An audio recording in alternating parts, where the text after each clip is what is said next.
The book of Leviticus. It's the third book of the Bible, and it's set right after the exodus of the Israelites from their slavery, when God brought them to the foot of Mount Sinai and invited Israel into a covenant relationship. Now, they had quickly rebelled and broke that covenant. And God had wanted for his glorious presence to come and live right in the midst of Israel in the form of this tabernacle. But Israel's sin has damaged the relationship. So, at the end of the previous book, Exodus, Moses, as Israel's representative, could not even enter God's presence in the tent. The book of Leviticus opens by reminding us of this fundamental problem. It says, "The Lord called to Moses from the tent." So the question is, how can Israel, in their sin and selfishness, be reconciled to this holy God?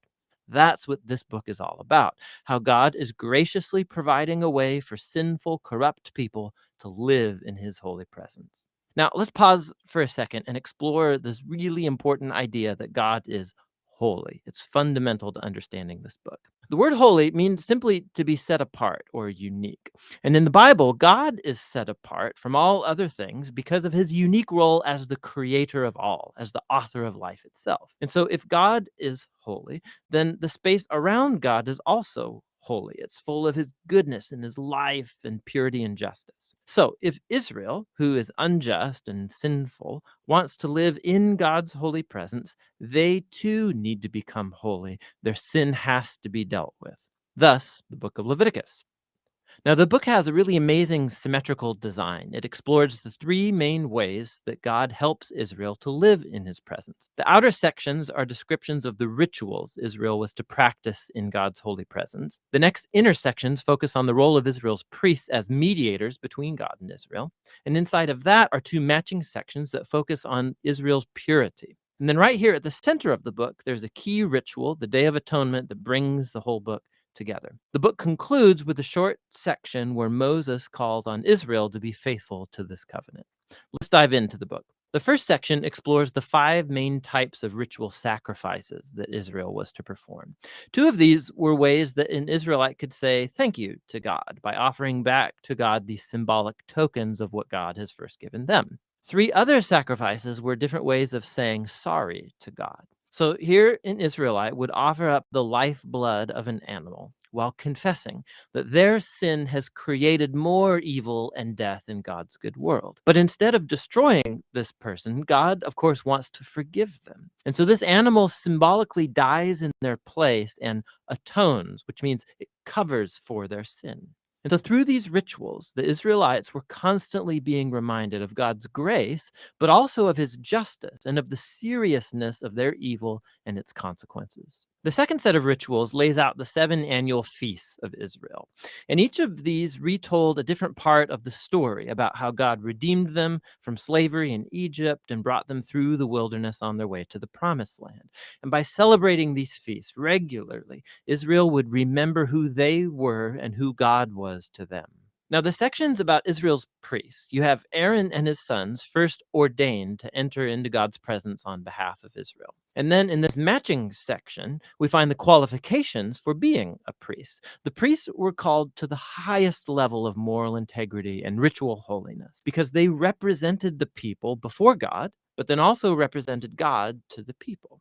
Now, we find out why the priest's holiness matters so much back here in this first section. Right after the family of Aaron was ordained, 2 of his sons waltz right into God's presence and flagrantly violate the rules. And so they are consumed by God's holiness on the spot. It's a haunting reminder of the paradox of living in God's holy presence, because it's pure goodness, but it becomes dangerous to those who rebel and insult God's holiness.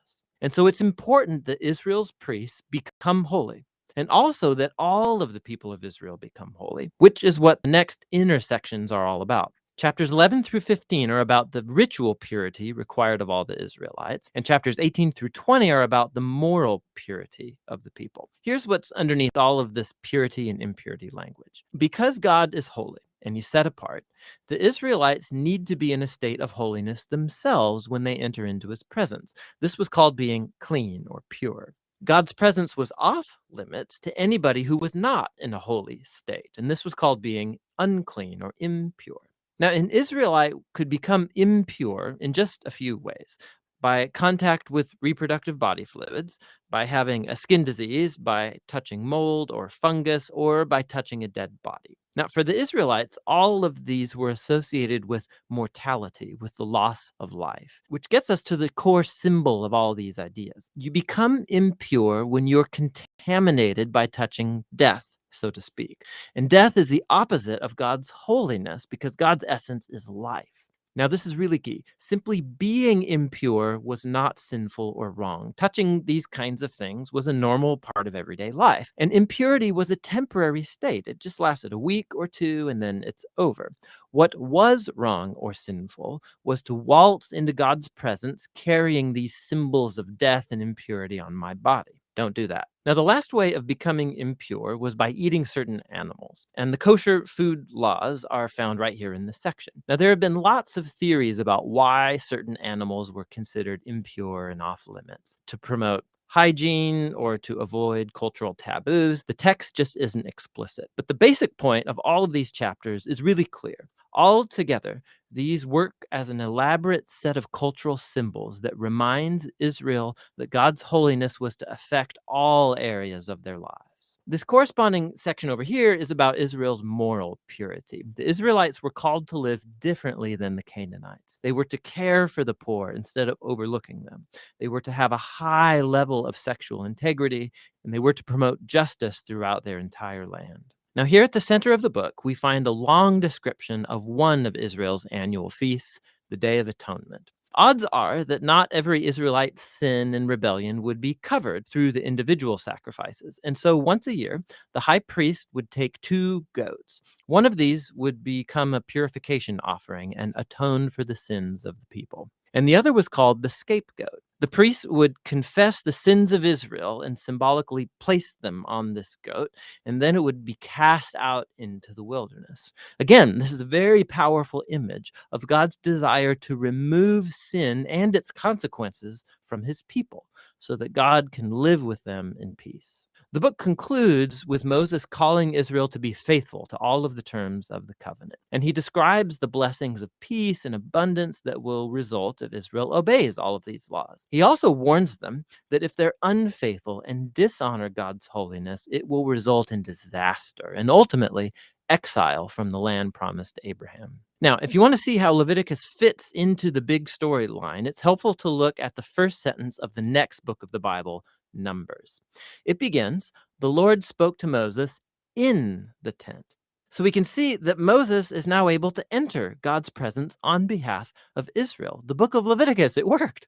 So despite Israel's failure, God has provided a way for their sin to be covered so that God can live with sinful people in peace. And that's what the book of Leviticus is all about.